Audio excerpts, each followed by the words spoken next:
Roy Pulver, a retired Delta Force soldier, is living the same day for the 139th time. He's trapped in a relentless time loop that resets every time he dies. By now, Roy has memorized every single detail of the day down to the second. Before moving forward, please like this video and subscribe to our channel. It will help us keep bringing your favorite movie recaps. Every morning at exactly 7 a.m., a man breaks into his apartment to kill him and the woman he spent the night with. Moments later, a helicopter shows up outside his window, blasting his apartment to smithereens. But Roy knows how to survive it all. He moves with precision, avoiding every bullet, and leaps out the window, landing on a truck filled with sand. A feat he failed 22 times before finally perfecting. From there, he hijacks a car, only to be chased through the city by two deadly assassins in a minivan. Roy doesn't know their names, so he calls them Pam and Esmeralda. They fire at him relentlessly, but as long as Roy stays focused and remembers to dodge the bus, he can escape. Unfortunately, when he forgets, he dies, and the day restarts. Every loop brings slight changes depending on Roy's decisions or mistakes. And it's not just Pam, the helicopter, and the guy in his apartment he has to deal with. Other assassins are out to get him too. There's Guanine, a sword-wielding killer, Kaboom, a bomb expert, Smiley, who ties Roy to the back of his car and impales him with a lance, the ruthless German twins, and even a man who looks just like him, whom Roy calls Roy number 2. Each death brings him back to square one, but Roy isn't giving up. He's determined to break the cycle and survive the day. Roy sometimes manages to kill a few of his attackers, but it doesn't matter in the end. They always find him and finish him off. He believes the only person who can explain what's happening is his ex-wife, Gemma. But when he calls her office, her boss, Colonel Clive Venter, answers the phone and coldly informs him that Gemma died in an accident. Roy doesn't believe it. Deep down, he's convinced he killed her, but he never survives long enough to uncover the truth. On the rare days Roy escapes the bus and Pam, the deadly assassin, he makes it to Jake's diner. There, he rushes to grab the last seat at the bar before Dai Fong, a world champion swordsman who Jake secretly admires, takes it. Roy drowns himself in alcohol while listening to the conspiracy theories of a man named Dave, who sits next to him. But at exactly 12:47, the assassins track him down and kill him in the middle of the diner. He's never made it even a minute past that point. And if he skips the diner, they just kill him earlier. Roy has tried every route imaginable, but it always ends the same way, in death. As he gets shot again, flashes of the day the nightmare began flood Roy's mind. He remembers visiting Gemma at her workplace, Dino Laboratories, after she left him a message about a job opening. When he arrives, she isn't interested in catching up or discussing resumes. Instead, she starts taking his measurements and even pulls a hair sample, drawing blood. Watching them through security cameras, Colonel Venter and his bodyguard, Brett, silently observe. Curious about the strange machine Gemma is working on, Roy asks her about it. She reveals it's powerful enough to undo all of time and space, and could destroy the planet if misused. The conversation shifts to their son, a boy who doesn't even know Roy is his father. The boy only knows him as a family friend. Roy pleads for a chance to be in his son's life, admitting he lost Gemma because he prioritized work over their relationship. But before they can dive deeper into the conversation, Brett interrupts. He reminds Gemma this is a restricted area, but she waves him off, saying she has a special agreement with Venter.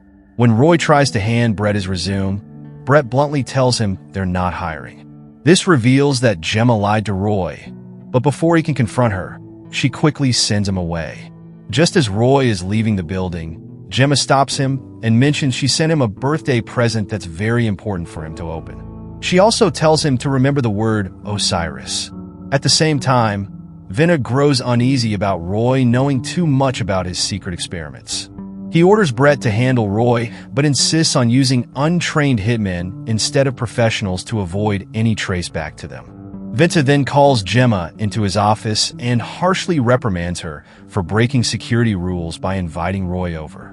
That night, Roy heads to a bar, where he meets a woman named Alice, a dental hygienist. She's just another fleeting hookup for Roy, part of a long series of one-night stands. The bartender points out that Roy will never find happiness this way because he can't stop thinking about his ex-wife. While Alice is in the bathroom, Roy receives a call from Gemma. She sounds distressed and tells him she's about to do something drastic and needs his help. Before she can explain further, Vinna cuts off the call. Despite sensing her urgency, Roy chooses to ignore the situation and leaves the bar with Alice.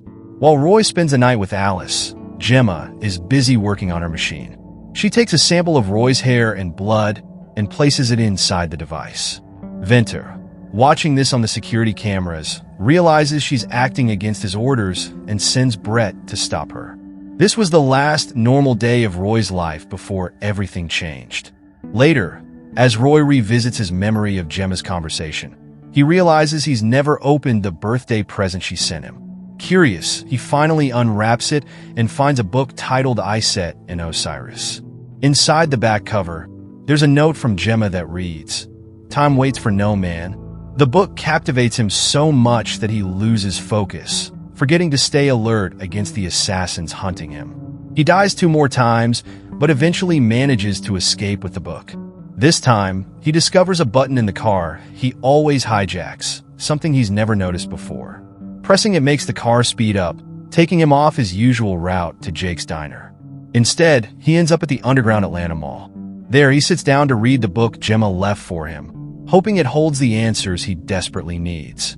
Roy doesn't understand what the story of Iset and Osiris has to do with anything, but he's interrupted while reading when he spots his son, Joe, buying something from an older kid. Realizing Joe is the only family he has left after Gemma's death, Roy decides to follow him. Joe leads him to an arcade hosting esports tournaments. Strangely, every time Roy gets close to a screen, it glitches, but Roy doesn't notice this. He catches up with Joe, scolds him for skipping school, and asks what he bought. Joe reassures him that it's just a pack of cards, nothing illegal. Feeling guilty, Roy invites Joe to lunch. As they step outside, Roy notices the time. It's 12:50 p.m., the longest he survived since the loops began. He starts piecing things together and realizes the assassins must have put a tracker on him. The metal walls of the diner and the underground mall must have blocked its signal, keeping him safe. Before Roy can act, assassins arrive, guns blazing.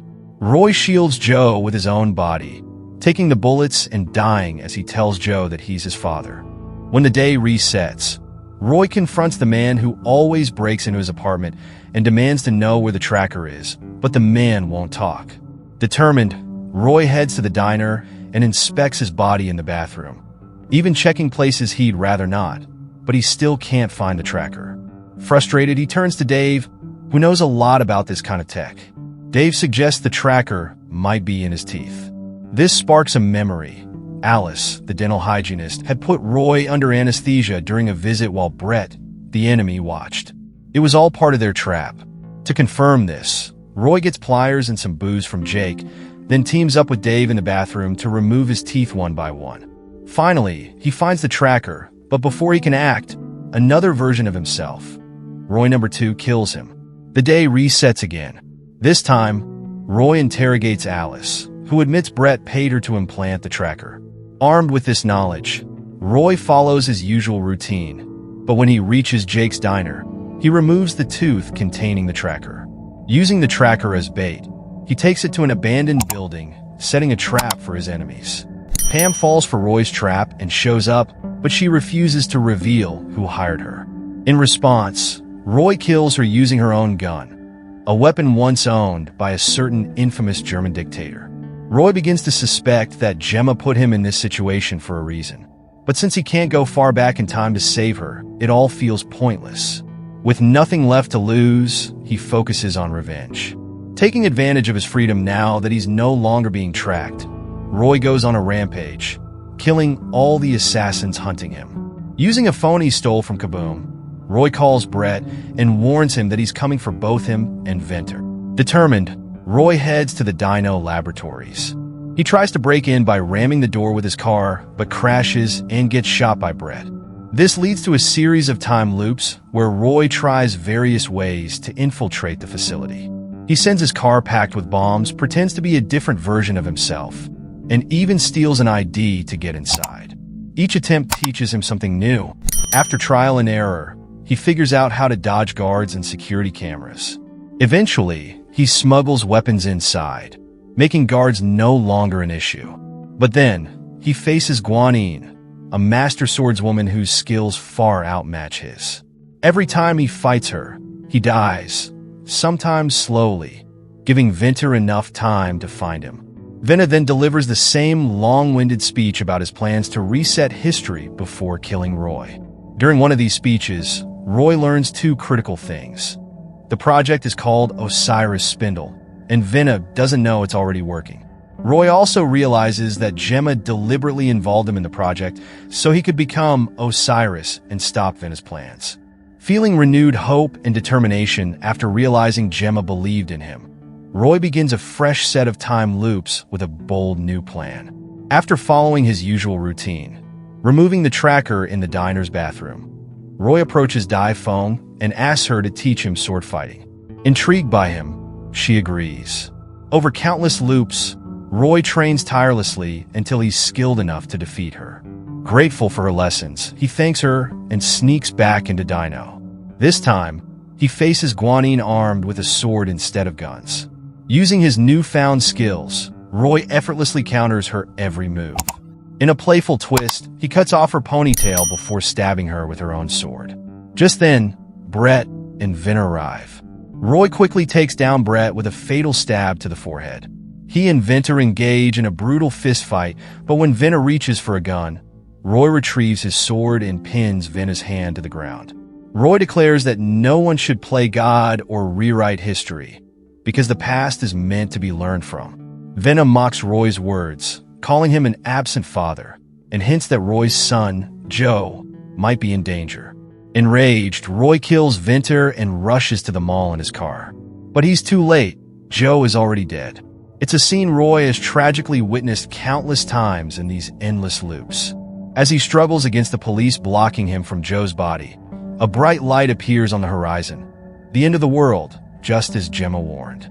Roy realizes Gemma is dead because he abandoned her and ignored her call for help. Now, their son is caught in this nightmare too. Consumed by guilt and despair, Roy gives up. He spends several loops in a numb, apathetic state, allowing the assassins to kill him over and over again.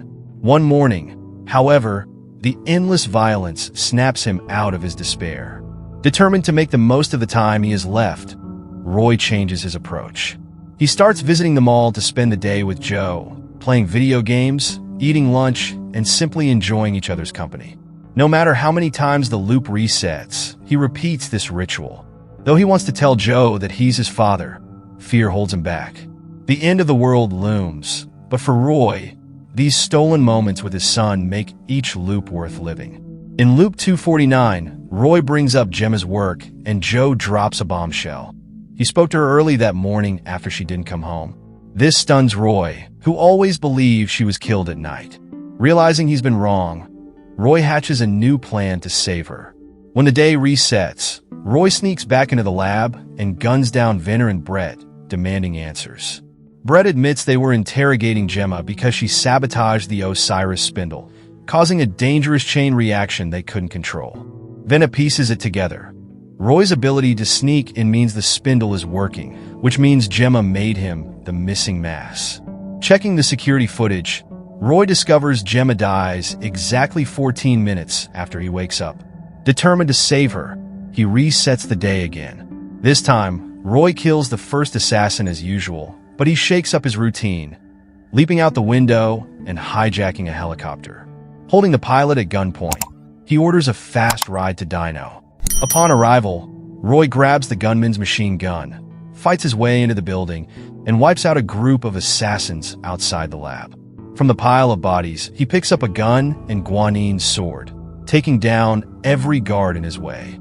He bursts into Gemma's lab to find Brett attacking her. Without hesitation, Roy kills both Brett and Vinter. Finally, he reunites with Gemma. Her first question? How many tries did it take you to save me? He lies, claiming there was only one, but Gemma knows the truth. His words betray him as he starts listing everything he's learned about Joe. despite promising her that Joe is safe and no assassins are after their son. Gemma reveals the harsh reality. The spindle can't be stopped, only restarted. She designed the missing component inside the machine to match Roy's DNA exactly. If Roy steps into the spindle, the day should reset one last time, and time will return to normal. But she admits she's not entirely sure. It's just a theory.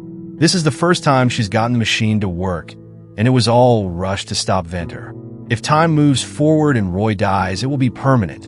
Despite this, Roy believes he's learned enough to save both Gemma and Joe without much trouble.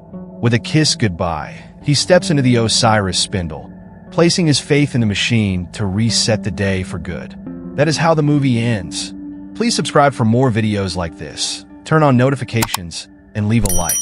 It really helps the channel. Thank you for watching.